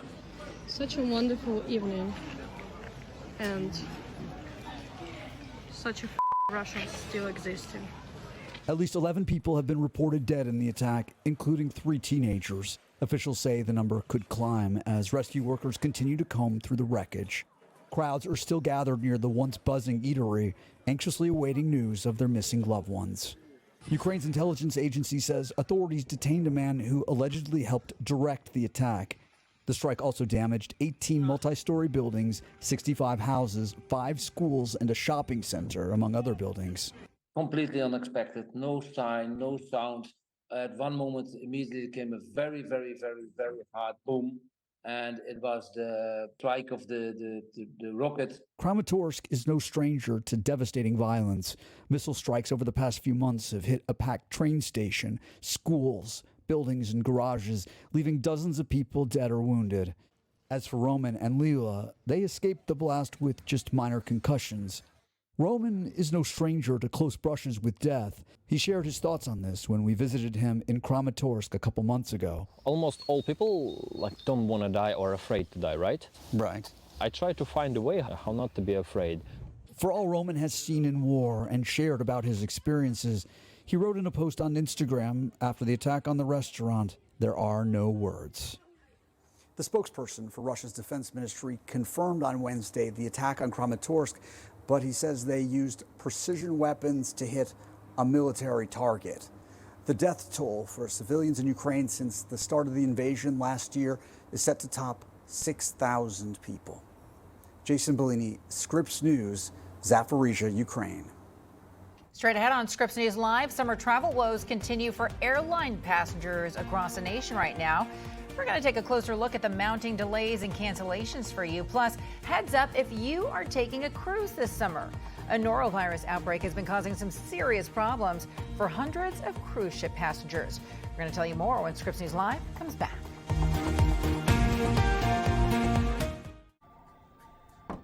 I don't want to take medication. Wow.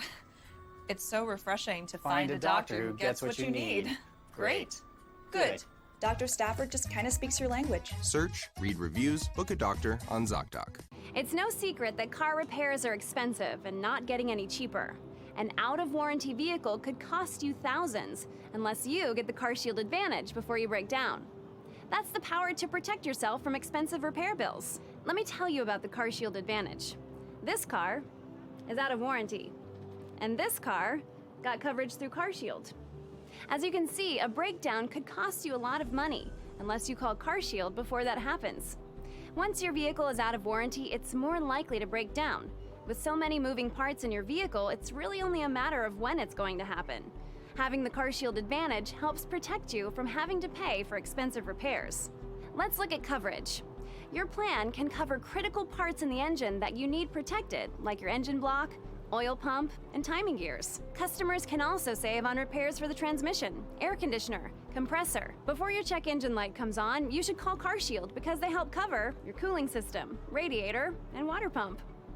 With so many parts and systems protected, like your power windows, backup cameras, power seats, LCD screens, power steering, plus so much more, it's easy to see that CarShield can help save you thousands on car repairs. The real CarShield Advantage isn't just the money you'll save on car repairs. It's the included benefits that will make you feel safe and secure, like rental car options. You'll also get 24/7 roadside assistance that includes flat tire repair, emergency fuel delivery, lockout help, courtesy towing at no additional cost. Calling CarShield gives drivers the advantage over expensive car repairs. Don't delay. Call CarShield today. Protect yourself from the unprecedented rise in costs for diagnostics, labor, parts, and taxes. Call CarShield now to save with our price lock guarantee. Call 800-358-8984, 800-358-8984, 800-358-8984. When Lila was ready to sell her ring, she sent it to Worthy, where they took care of everything and auctioned it on her terms. Then, Worthy sent Lila her money. You're worthy of more. Get started at worthy.com. Sunday nights on In Real Life. For the baby? Yeah! Scripps News journalists take you off the grid. We were just a bunch of kids with a camera. Stunts have become more specialized. And to the heart of the story. When the pandemic hit, the American dream kind of changed. There were a lot of warning signs. They just didn't care. In Real Life, Sunday at 8/7 Central, only on Scripps News. Welcome back to Scripps News Live. I'm Veronica De La Cruz. So if you are taking to the skies this 4th of July weekend, be prepared to pack some patience. U.S. flight delays and cancellations have been spoiling plans for many Americans. Bad weather and smoke from Canadian wildfires have been getting their fair share of the blame, and travelers have been having flashbacks to similar problems during previous high travel periods. So far today, FlightAware is showing more than 2,500 delays across the U.S., nearly 470 cancellations. And trouble on the high seas as well. There have been 13 outbreaks and counting across cruise ships. The CDC sounding an alarm about norovirus, which is a contagious stomach bug that's ruining summer vacation for many Americans. National correspondent Stephen Graddick has more on the outbreak. Headlines declared a norovirus outbreak, a horror, after it swept through a Celebrity Summit cruise ship in May, leaving nearly 200 passengers and staff with cramps, vomiting, diarrhea, and more. The latest outbreak on a Viking cruise ship in June sickened more than 100 people. Since early January, nearly 1,700 people across all cruise liners have come down with the illness. Dr. Shivanjali Shankaran, an infectious disease expert at Rush, says the outbreak could be a symptom of so-called revenge travel, a term used to describe the desire to travel after lost time during the pandemic. A whole bunch of people are traveling. Many viral infections in general we've seen more than we had in the past few years. The big three companies, Royal Caribbean, Norwegian, and Carnival Cruises, have reported near or over 100% occupancy in the first quarter of 2023. According to CDC data, a majority of the outbreaks this year were on Royal Caribbean international trips, accounting for nearly 500 cases since the beginning of the year. Princess and Celebrity Cruises have seen 3 major outbreaks apiece. In a statement, Celebrity Cruises told Scripps after the most recent outbreak in May, they implemented rigorous safety and cleaning procedures, but did not give more specifics or share what caused people to get sick. Here's what the CDC says about how people catch the virus. Norovirus can stay on surfaces and objects. So if you touch something that has norovirus on it, you can get sick. Other ways you can get norovirus are eating contaminated food or drinking contaminated water. As contagious as the norovirus is, experts say it can spread even faster in close environments, such as cruise ships, where people congregate for longer periods of time. And doctors warn only a small amount of virus is required to cause infections. Alcohol and sanitizers are not as effective. The washing hands with soap and water, especially before and after you eat. The CDC's list of outbreaks doesn't include ships with less than 100 people on board, or trips where less than 3% of passengers catch the virus. Norovirus outbreaks are relatively common amongst cruise ships, but onboard illness dropped amid the pandemic, with only 1 incident reported to the CDC in 2021, compared to the 10 outbreaks in 2019. Stephen Graddick, Scripps News, Atlanta. I'm Veronica De La Cruz. For the audience leaving us right now, your local programming is up next. And don't forget to check us out on ScripsNews.com. If you are staying with us, here's what's straight ahead. Older Americans making up more of the workforce than ever before. And now some employers are finding new ways to keep them happy. Also, an Arizona woman thankful nearly a year after her dramatic rescue was all caught on an officer's body camera video. The moment she finally got to meet her hero. We'll have that story for you next.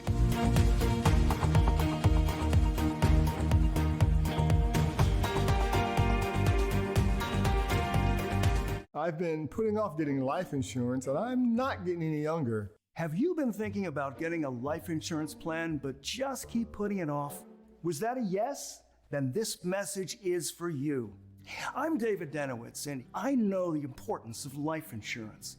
And that's why I'm here to tell you it's not too late to get the coverage you need If you're between the ages of 45 and 85, you can get a policy with a benefit of up to $25,000 and rates available at $5 a week. The phone lines are now open. Just call 800-354-6059. And your acceptance is guaranteed. I have a pre-existing medical condition. Is my acceptance guaranteed? Yes. Can I get accepted without a medical exam? Yes. If you're between 45 and 85, you can't be turned down for this guaranteed acceptance life insurance regardless of your health. Plus, there's no medical exam and no health questions, and rates start at just $5 a week. Remember, if you're between 45 and 85, you can't be turned down regardless of your health. Nothing's more important than family. So call now, pick up the phone, and get guaranteed acceptance life insurance today. Just call 800-354-6059. I'm 72 and on a fixed income. Is my acceptance guaranteed? Yes, your acceptance is guaranteed and your rate can never go up for any reason. You can't be turned down regardless of your health. There's just one simple question. Are you between 45 and 85? If you answered yes, don't wait another minute. Call now. The call is absolutely free and there is no obligation to enroll. Just call 800-354-6059. That's 800-354-6059.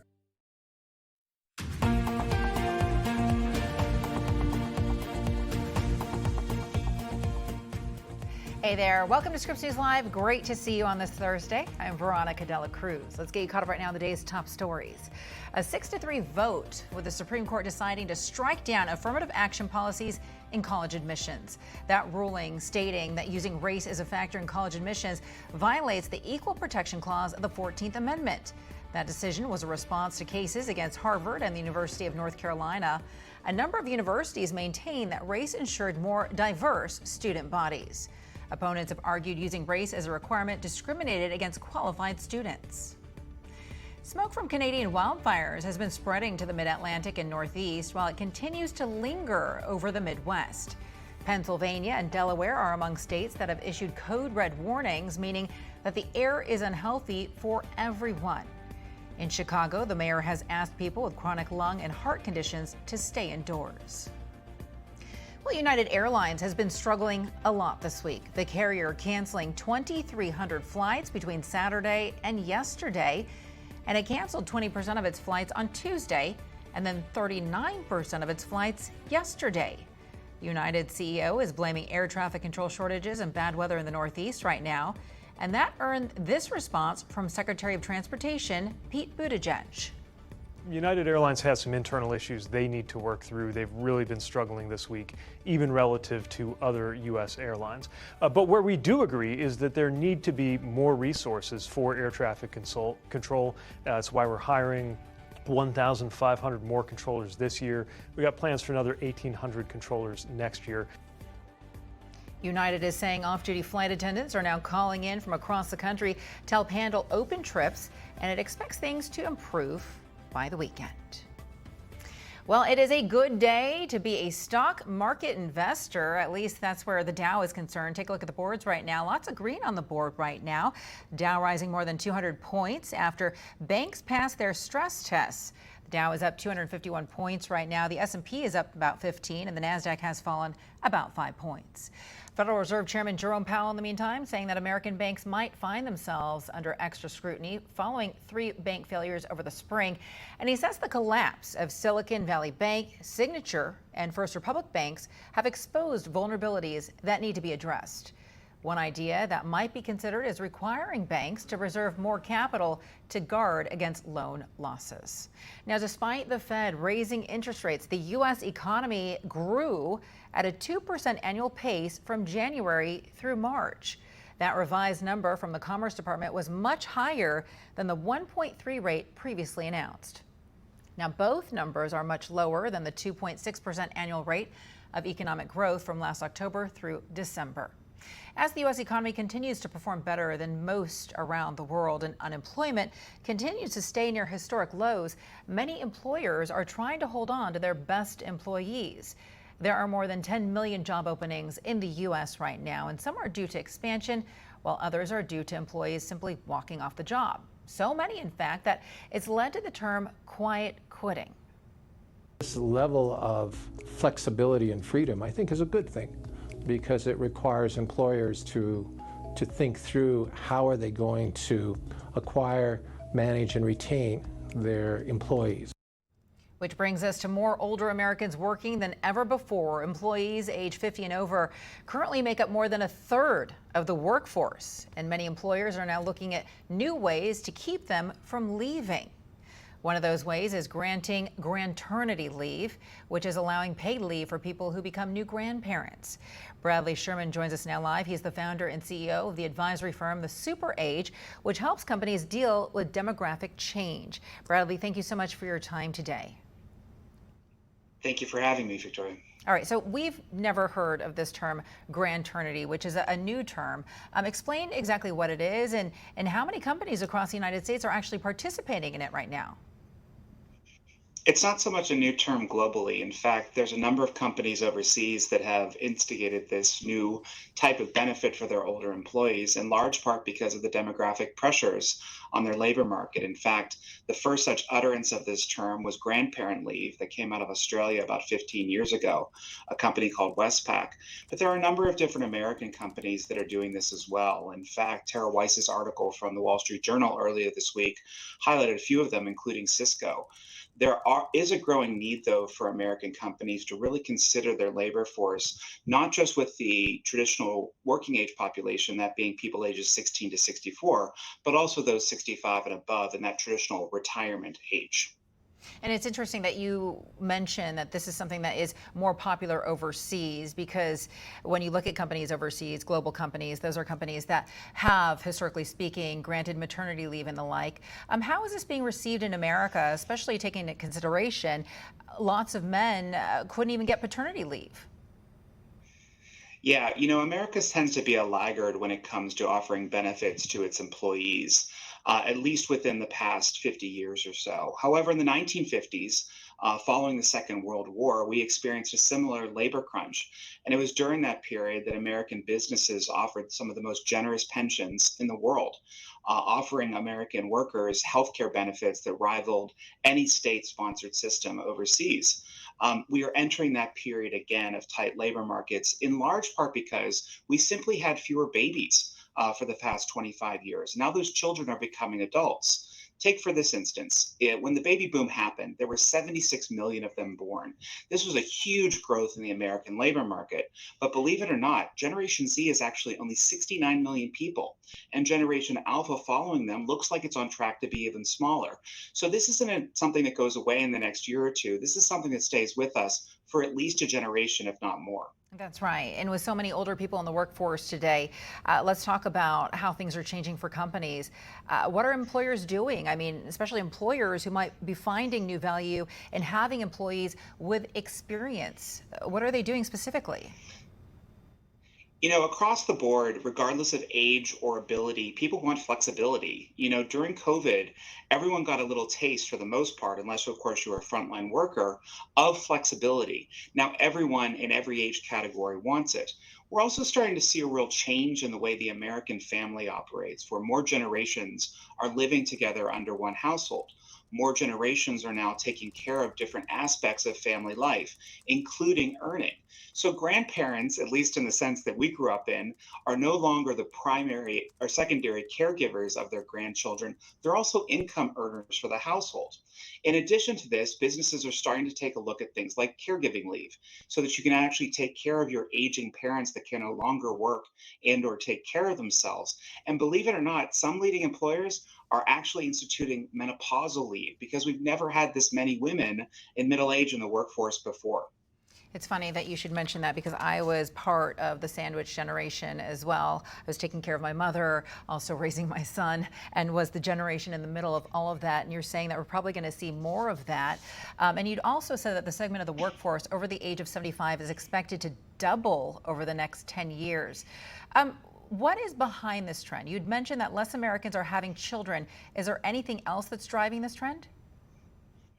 That is the primary trend of on the labor force supply side. But there's also an issue around actually long-term income. Our systems really weren't set up for people to retire for extended periods of time. So Social Security benefits don't really pay out the way they should. People never save the amount that they should for retirement either. So people get to 65, they decide to retire, and then all of a sudden they realize, oh my gosh, I don't have enough savings in place. So going back to work is one of the solutions to help alleviate this financial pressure and keep people out of poverty. But the reality is, this is a long-term trend that actually goes back to historical norms for us in our society. It was really only the 20th century where people actually took a proper retirement. Prior to this, people worked well until their later life, in fact, until they couldn't. That was the norm for humanity. So we're going back to a historical norm here. How else do you see things changing for older workers in the future, if this is going to be the future? Well, I think for older workers, one thing that they're definitely going to demand is flexibility. What's definitely one thing that they're definitely going to want. I think we're going to start seeing some structural changes in the way we work with employees. For most of our lives, we've actually dealt with a category of employees that seemed relatively disposable. That's not the case anymore because we have these 10 million job openings and we have no people to fill them, or at least not enough in that traditional labor pool. Because older workers will be able to demand maybe a little bit different approach to work later in life, I certainly think we can see more job sharing coming in the future years. I think we can also see that individuals, businesses, and maybe even the government will make greater investments in the individual worker because they're assets now. They're assets that businesses really want to keep. So, if you're like my grandfather, he was a Westinghouse man. He spent his entire career at Westinghouse because Westinghouse believed in him and they made investments in him, much like they did for most of his generation. Today's younger people, Gen X and lower, really were churning generations in terms of the amount of years that they spent within a workplace. Businesses don't want that churn. It costs a lot to recruit and it costs less to retain, keeping somebody in that job. So as businesses make this turn, we're going to see a lot of different shifts coming in the years. But one of the big things we're going to see is benefits and investments in the individual worker. Now, I think historically speaking, older workers have cost more, workers with experience. How do you square all of this? Do you think that corporate America will be willing to pay for experience? I think corporate America will go through a negotiating period. So there is experience in terms of tenure. That's what gets you to that high salary.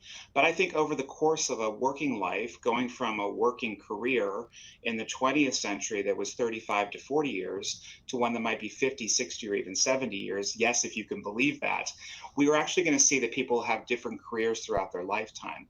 In fact, older workers today work in a myriad of jobs that aren't necessarily high paying. A number of workers are in the gig economy. A number of workers are becoming entrepreneurs. A number of workers just want a part-time schedule. And they're willing to trade with the businesses on getting these for salary, as long as they can stay engaged for perhaps 10 or 20 hours a week, not necessarily the full-time schedule. Older workers also have this added benefit, the later life employees in particular, those 65 plus, because they're the beneficiaries of Medicare. They actually have health care being offered to them by the government in a single payer system. So with that in mind, businesses actually can save there at the end of the day. All right, it's also interesting. Bradley Sherman is the founder and CEO of the Super Age. Bradley, thank you so much for your time today. We appreciate it. It was my pleasure. Thank you. Well, any new parent or maybe a grandparent can tell you that the cost of diapers is not cheap. In fact, a study by the National Diaper Bank Network found that 1 in 2 families cannot afford diapers right now. Jada Williams with Scripps News Tampa says in Florida, diapers will actually become tax-free in 2024. Any parent is familiar with the diaper aisle in the store. On average, diapers for one baby could cost $70 a month and $840 a year. But change is coming in the state of Florida. By the new year, the sales tax on diapers for children and adults, as well as other incontinence items, will disappear, freeing up anywhere from $54 to $135 a year, according to state analysis. Taking that load off of the family, that they don't have to worry about how many times a day am I going to have to change my child's diapers and can I afford it, gives them the room and the space financially, but also just emotionally, to be able to respond to their child better. Champions for Children is there for struggling parents, handing out about $72,000 a year. We are seeing a huge need, as you can see, for diapers. it's not covered by, diapers are not covered by any of the kinds of assistance that are out there. So with everything being so expensive right now, rent and food and gas and everything, it's really hard for families to be able to afford diapers. The National Diaper Bank Network released a new study showing 1 in 2 families can't afford enough diapers to keep their infant or child clean, dry, and healthy. That same amount cut back on things like entertainment, food, and utilities to afford the diapers. That's what inspired Tori Jesselon to start Baby Cycle. We actually started in my garage about 11 years ago, and I just realized that there was a huge need for not only diapers, but other necessities for families in our area, and there was no centralized way for these families to get them. While this tax exemption will free up money for many, partners like Champions for Children and Baby Cycle will be there for those still trying to make ends meet. In Tampa, Jada Williams. Straight ahead on Scripps News Live, it's been almost a year since the 988 Suicide Lifeline launched. We're going to take a closer look at the impact it's made on people battling mental illness next.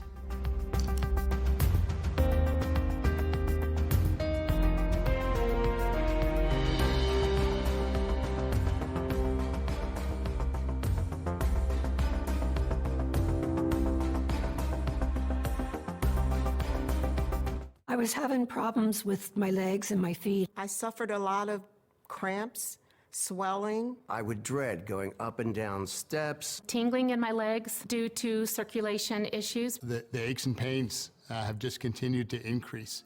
Did you know if you have high blood pressure, high cholesterol, diabetes, or are over 40, your leg aches and pains could be from poor circulation? Revitive can help reduce leg aches and pains, swelling, and cramps. Revitive uses breakthrough technology to get your calf muscles pumping like a second heart to increase blood flow, reducing leg aches and pains, cramps, or swollen feet and ankles. Plus, it's drug-free. The cramping was terrible, and I don't get that anymore. Thank you, Revitive. Revitive is FDA cleared and clinically proven to increase oxygen-rich blood flow during use. The smart stimulation works so well, over 3 million people use Revitive. As a firefighter, I'm constantly on my feet. I wish I had known about Revitive a lot earlier. It would have made a huge difference in really who I am today. Revitive has given me a better quality of life because I am living without pain. Revitive reduces leg pains 2 times more than exercise alone in just 6 weeks. We want to take walks. We want to do more social activities, just the typical things in life that I did not feel well enough before Revitive that I was able to do. Now, Revitive is regenerizing my legs and making me feel like, let's do more. Go to Revitive.com now to learn how Revitive can help reduce leg aches and pains, swelling, and cramps. The doctor said, go for it. And I'm in the best shape in terms of my legs and my ankles and my feet than I've ever been. Try Revitive. You will see the difference. It works. It worked for me. Get the most out of life with Revitive. Visit Revitive.com. That's REVITIVE.com. Or call 1-800-317-6641. That's 1-800-317-6641 today. Or visit Revitive.com. Order now. Here's the trick plays, and if ever Local hero, national champ, now he's home and he's trying to save it. Hey guys, am I dreaming or can we actually win this thing?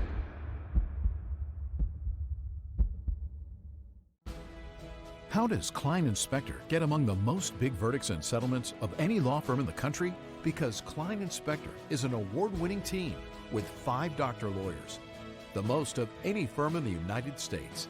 And that's why the New York Times calls Klein Inspector a powerhouse law firm. So if a defective product, motor vehicle accident, or medical malpractice caused a catastrophic injury, call Klein Inspector. Local, national, and worldwide headlines, breaking down the day's biggest stories with live reporting from around the globe. I'm Del Walters, and this is The Debrief. Live tonight, starting at 6/5 Central, only on Scripps News. Welcome back. I'm Veronica De La Cruz. Next month will mark 1 year since the federal government launched its 988 Suicide and Crisis Lifeline. Eleni Dow with Scripps News Phoenix shows us how the program made mental health resources more accessible to those in need. Picking up that phone and admitting you need help can be a hard thing to do. When you're at that point, you feel you have nowhere to turn. We are here. And, please call us. And people are calling that new 3-digit number. The 988 Crisis and Suicide Lifeline launched a year ago in July. It's designed to make it easier for those in need to call rather than the previous 10-digit number. We've seen a 40% increase in call volume to 988 than the 10-digit number that was used before last July. Tempe organization Solari is one of 2 Arizona crisis call centers answering. Since the launch, they've answered more than 60,000 calls and received more texts and chats too. We've seen a 1,400% increase in text volume nationwide when it comes to accessing 988. And it tends to be with individuals, our youth, young adult population are preferring to interact by text resources. A majority of calls coming in, the trained professionals are able to help stabilize the person in crisis. Just about 1% of those calls that come in need police involved. I do anticipate 988 calls will continue to increase. The organization tells me they do have enough staff to handle the volume of calls, and they even take calls for other states. Nobody's immune to crisis. Nobody's immune to needing to reach out for help. That phone can feel heavy to pick up, but I want the public to know that these resources are here. I'm Melanie Dow for Scripps News. Irvo Otieno's family is calling for the DOJ to open a federal investigation into his death. Otieno died March 6th in a psychiatric hospital in Virginia. Surveillance video shows 7 deputies and 3 nurses pinning him to the floor until he stopped breathing. The deputies and nurses are being charged with second-degree murder in connection with his death, but Otieno's family attorney says the state prosecutor's office lacks the resources to prosecute this case.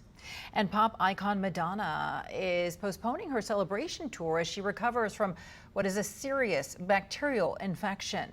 The 64-year-old was rushed to the hospital after being found unresponsive in her New York City home Saturday night. Her manager says that she spent several days in intensive care before going home yesterday. We're told an announcement regarding new tour dates will be coming soon. And President Biden uses a CPAP machine in order to treat sleep apnea. The White House releasing a statement after the president was recently seen with imprint lines on his face.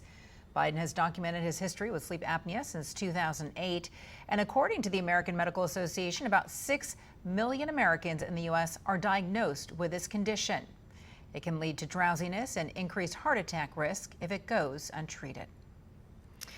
In Arizona, a woman is happy to be alive after officers pulled her from a submerged SUV last year. And she never got the chance to personally thank her heroes until this week. Venton Blandon with Scripps News Phoenix shows us a reunion 1 year in the making.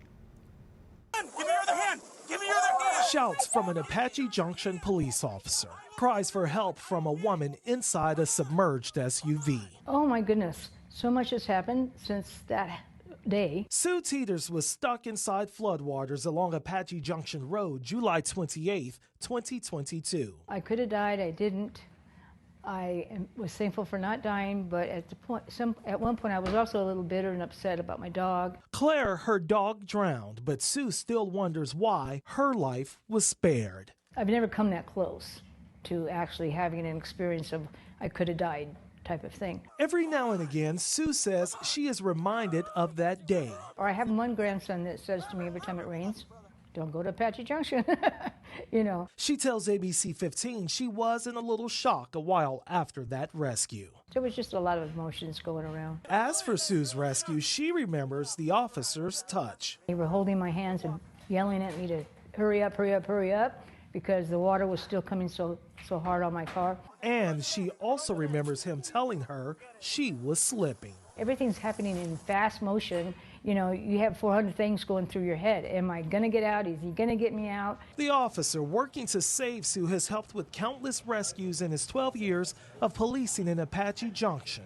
I would say just kind of time slows down in that moment a little bit. But the moment he gripped her and pulled her out, it was pretty gratifying. Sue and the sergeant met for the first time Tuesday during a shoot for a law enforcement-based show launching on the First Responders Network this fall.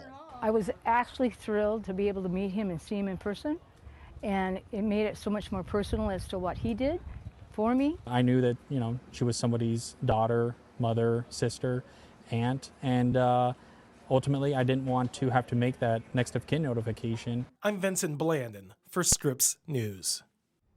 Oh, that is just so sweet.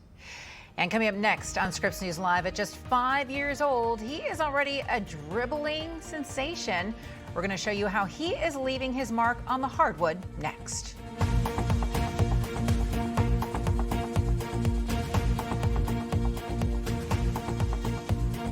Year, Americans will spend $41 billion on auto repairs. That's right, billions with a B. Why is that number so high? Because cars break down. Your vehicle is going to end up in a shop like this too, and if it's no longer under warranty, you're the one who has to pay the bill, and it could cost you thousands of dollars. That is, unless you call CarShield. With a plan through CarShield, administrators will pay for those costly repairs directly to the mechanic of your choice, including dealerships. That means you get protection on major parts and systems like the engine, transmission, electrical systems, and more. Plus, 24/7 emergency services for flat or damaged tires, lockouts, dead batteries, and towing at no additional cost. And there are even rental car options to keep you on the road. I've been a mechanic for 35 plus years now. I've seen thousands of repairs over the years. My happiest customers are the ones that come in who have some kind of auto protection policy that's going to cover the repair that they wasn't expecting anyway. I feel great about recommending CarShield to everybody I see. CarShield has a rich history of dependability, reliability, and success, and has been featured on leading networks like ABC, CNN, Fox News, and more. CarShield is America's most trusted auto protection company. My mom told me to call CarShield, and I saved $5,000. You should always listen to your mom. As soon as my car broke down, CarShield jumped into action, and I had my car back within days. I've been with CarShield for close to 7 years. I have 3 vehicles covered, and I saved close to $9,000. I called CarShield and saved over $5,000. Yes, CarShield is a good value. Every plan through CarShield comes with a price lock guarantee, which means no matter how many repairs you need, the price you pay today will never change for as long as you cover your car. Call now and save money with your price lock guarantee. It's not a matter of if your car will break down, but when. Call CarShield now before it's too late. Call 800-287-5264. 800-287-5264. 800-287-5264. I wonder if Instacart can tackle this honeydew list. Need paint for the deck, gear for the kids' track meet, and the essentials. Honeydew list completed. Saturday saved. Visit instacart.com or download the app and get free delivery on your first order. Sure, you should teach him to ride a bike. Then use Greenlight and teach him how to invest in bikes. Teach him to be smart about money and he'll go far. Super far! Oh, hey, Mom! Navigate the world of money together. Invest in your best investment. Greenlight. I work at Lumi Deodorant, and I'm going to tell you how to get the best deal on Lumi. It's the starter pack. You pick 2 full-size deodorants, and you get 2 mystery items for free and free shipping. So now's your chance to try Lumi Whole Body Deodorant with 72 hours of odor control. You're watching Scripps News, streaming everywhere, totally free. Want to see more? Grab the app on your favorite streaming platform or go to scripsnews.com to find every way to watch. Go to scripsnews.com now to find out more. Welcome back. Quick reminder right here, we would like to hear from you. You can always give us a call on our Scripps News viewer hotline. The number's on your screen. It's toll free, 1-833-4-SCRIPPS. Feel free to share your comments and your story ideas. So New York Yankees fans have something new to brag about, and they can thank pitcher Domingo Germán. Stands in his way.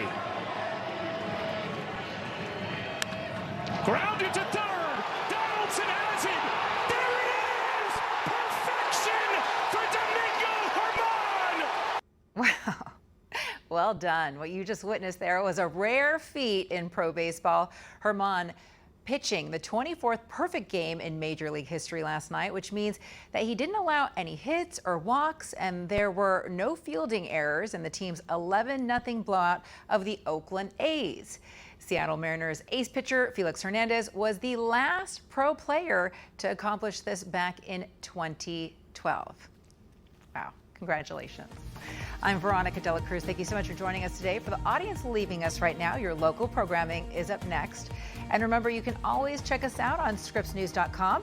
If you are staying with us right now, there is much more news headed your way. I'm going to be back with you at 3 p.m. Eastern.